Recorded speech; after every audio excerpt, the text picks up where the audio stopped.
Hi, I'm Jamie. And I'm Casey, and this is Twins Kitchen. Number one thing, wash your hands. And put your hair in a ponytail if you have long hair. We've already done that. Okay, so today we are going to make hamburgers out of scratch. Most people take it out of the package, put it into patties, go grill it up. We're not doing that.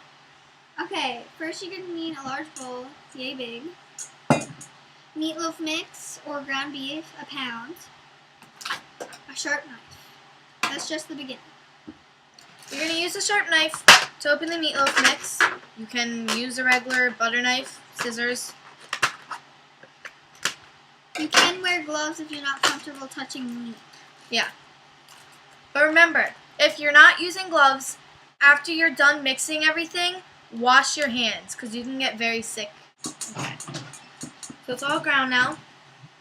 I'll mix. Okay, so we're going to go through the ingredients as we put them in. Mm-hmm. Okay, so the first one is breadcrumbs. This is your main ingredient other than the ground beef. You're going to be using this a lot. We're not using this just once. We're going to keep on going back to that from how we like it.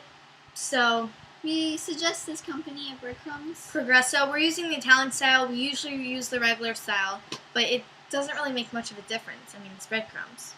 Just pour it in. And use this very generously. So at first, we're putting in that much.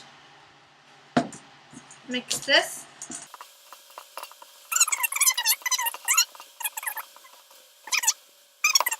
Our next ingredient is an egg. If you're not comfortable cracking egg into the direct meat because of shell might get in there, you can use another bowl and just put it in there.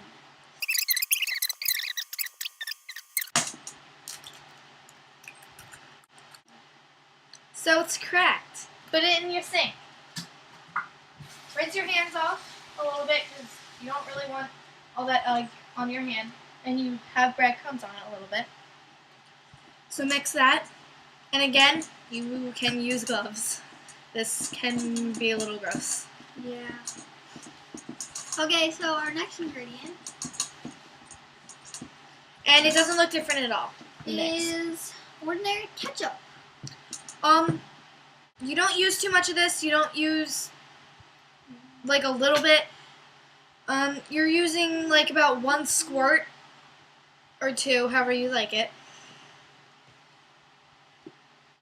This is how it looks, just a little bit. Okay, now mix that. So now everything's going to start mixing better since now you're adding the wet ingredients. Okay, our next ingredient is whole milk. If you don't use whole milk, whatever milk you have is fine. And you don't have to use milk. Just a splash of milk. You don't want too much. This is just to make it creamy. About a cup of milk, about half cup, whatever. And before we put the next ingredient in, I'm actually going to put some more breadcrumbs because you don't want it to feel soft, really. It may sound strange, but through your mixing, you want it to feel rough from the breadcrumbs. The next ingredient is Montreal steak seasoning.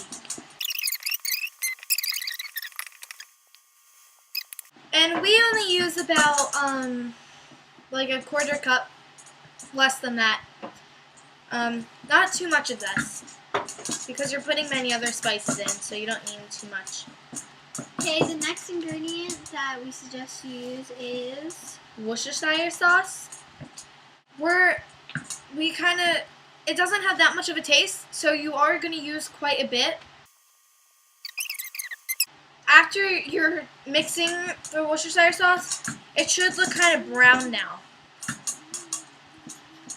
And if it doesn't, you probably need more Worcestershire sauce.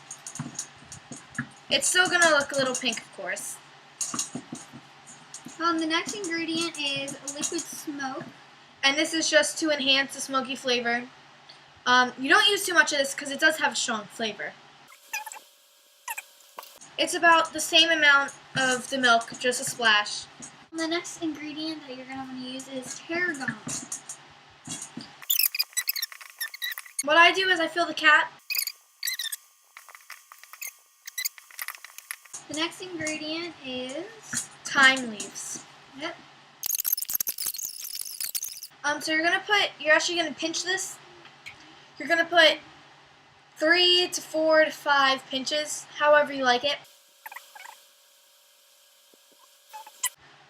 Just about good amount of pinches, 3. Yeah. So it's gonna start feeling dry again, but that's fine because we have plenty of liquids in it. We're actually gonna add some more breadcrumbs. Like I said, this is your main ingredient, so each time we put breadcrumbs in, we're using it a lot.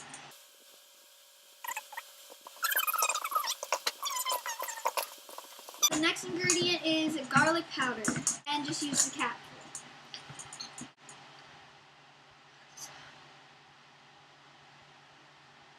She's gonna keep mixing. I'm gonna get a plate so when you're done mixing it, you have to make your burger and you can put it on the plate. About this size plate. It could be smaller if you want, but I just go. Okay, and just to make the burger, you just get that amount, and you just keep rolling it and flattening it until it makes a good enough size burger for you.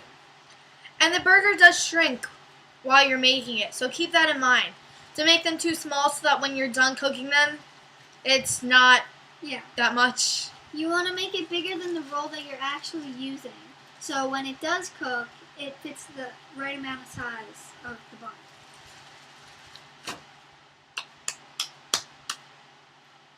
This may look very big, but trust me, it's not going to be this big after you're done cooking. So, this is big. Okay, we'll show you when all the patties are done and when we're about to cook them. Okay, so we started cooking the burgers and now we're going to flip them. Yep.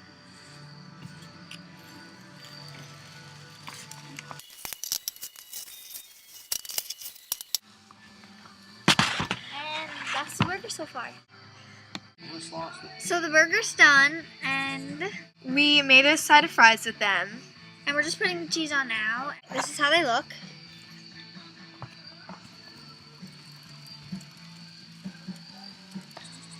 And that's about it. That's all you really need to do. This is another episode of Twins Kitchen. Bye. Bon appetit.